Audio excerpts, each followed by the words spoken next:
Welcome to Man Does Tech, where I solve the problems you didn't even know you had. You begin by matching the key to the lock. This is how you avoid forcing parts. First, visually verify the key profile and ensure the lock cylinder or keyway is unobstructed. Once done, hold the key level and align it with the keyway. Do not angle or force it. Make sure the safe bolts are disengaged by listening for clicks when turning. If the key feels stiff, withdraw and reinsert slowly to seat pins. This prevents bending the key and damaging the lock internals. With the key fully seated, apply steady controlled rotation.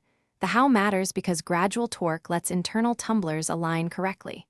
Use short pauses at common detent points to let pins settle, and if the safe uses a combination dial alongside the key, coordinate the final dial number while maintaining gentle pressure on the key. Make sure to complete each turn smoothly. Abrupt motion can misalign parts. Once the lock disengages, hold the handle steadily as you pull. This prevents re-engagement or jamming of the boltwork. After opening, close the door deliberately and rotate the key to lock, ensuring bolts fully extend with audible clicks. This confirms secure engagement. If the key binds on removal, do not force it. Instead, wiggle gently while pulling straight out to avoid bending.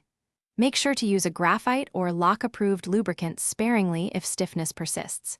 If the key breaks, or the lock still fails to operate after these steps, stop and contact a qualified locksmith.